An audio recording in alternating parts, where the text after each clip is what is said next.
say you found the story all tucked away in the back of the room,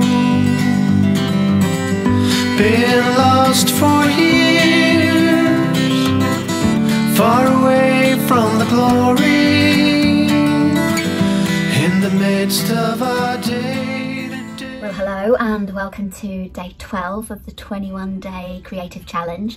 It's storytelling today, and there just is not a better time to talk to you about stories than the time we're in right now. We're living through history right at this very moment, a significant part of history. In years to come, our future generations will be looking back at COVID-19 and at all of the stories that have been generated because of it.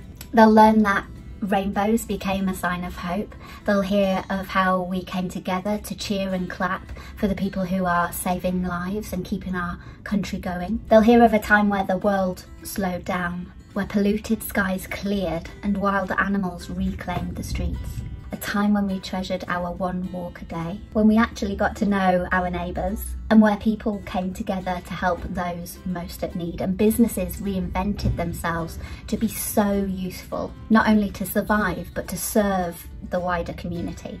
A time when school went online and parents became the teachers. You are part of history, and how are you going to remember that? You could create a scrapbook, you could write a diary, you could make a film, you could paint a series of artwork to describe the time we're in and tell the story. You might think that your story is not particularly interesting, but I bet that's just your monkey mind nitpicking at your creativity.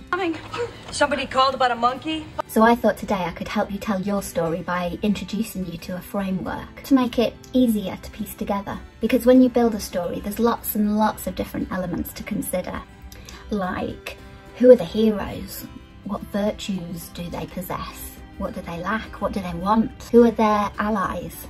Who are the people that help? Where do they come from? What do they look like? And why are they helping? Who or what is the enemy? And where did it come from and what does it look like? Remember, sometimes enemies don't actually have to be a physical, actual character.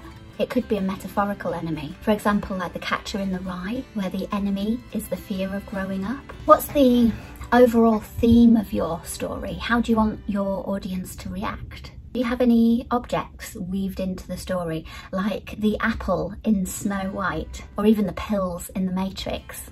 An object can propel a story forward like nothing else. Don't be afraid of using them. And what I'm going to describe to you next is the hero's journey, and you'll have been aware of this in every story you've ever read, every film you've ever watched. Maybe not consciously aware of it, but I bet the next time you watch a film, you'll be aware of these next 10 steps. So step 1, in the beginning, everything is familiar. It's an ordinary world, and the hero is comfortable with life happening as it usually does. Step 2, something changes that, and the hero has to make a choice, and it's a tough choice. Step 3, the hero's too scared to take any action, but something convinces them that they must. Step 4 is usually when the hero meets a mentor, and the mentor's typically wiser, older, more experienced. 5 is when the hero takes a step into the new world. There's no turning back. The adventure has begun. Step 6, lots of little things start to happen to test the resolve of the hero. Step 7, a massive, monumental test happens, where the hero faces the enemy, and it could be final success or final defeat. Step 8, if the hero's successful, the hero gains something. Could even be something simple like gaining self-confidence. Step 9, now if the story ends at step 9, it kind of feels a wee bit incomplete, like the adventure is far too easy to overcome. In the most engaging stories, the hero uses everything they've learned, all their experience, to win through. Step 10, the adventure's over and a new balance is created. Now, you've probably guessed I'm going to challenge you to create a story using that 10-step hero's journey framework. Now, just because there's 10 steps, it doesn't mean it has to be a novel. You know, you don't have to spend weeks and months and years writing this thing. You can do it quite quickly.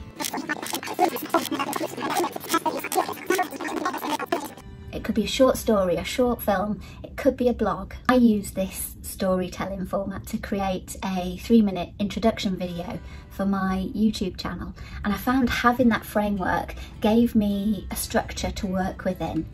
And it wasn't necessarily important to use all of the 10 steps, but that gave me 10 options of what I could put into my story. I'm going to play that for you now while you contemplate what your story is. And remember, right now, you are part of history. You're surrounded by heroes who are supported by allies who face monumental challenges and will come through this. I'm Sam and I'm an artist, and this is why I create. Age 5, colouring outside the lines, I knew I wanted to be an artist.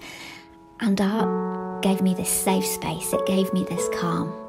Life was chaotic. Mum was an alcoholic. She stumbled from drama to disaster. Nights and days were taken over finding and disposing of spirit bottles hidden in the toilet cistern. Just searching for Mum in pubs and clubs, and sitting up all night dealing with her hallucinations, threats of suicide, and clearing up the mess. Thousands of times I would gently explain to my mum what a wonderful person she was and how much we needed her. She had the most beautiful big brown eyes. She was funny, she loved to write, she just couldn't hear who needed her.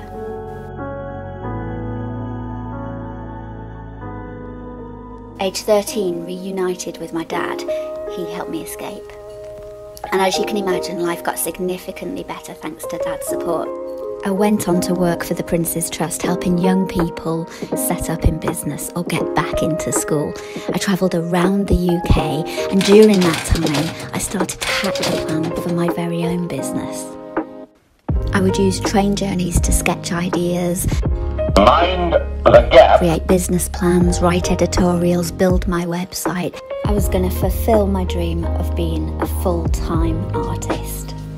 My friend lived over the road at the farm, and she has a passion for cattle and the love of cows that is wholly contagious. And I felt utterly inspired to paint her favourite cow, Vanessa, for her special birthday. And I haven't stopped painting cows since. Every moment of every day we have the opportunity to give something to someone else, whether that's our time, our love, or our skill. I find that painting creates this virtuous circle of positivity that enables me to bring happiness to others, which in turn is the fastest route to my own joy and fulfilment. And that is why I create.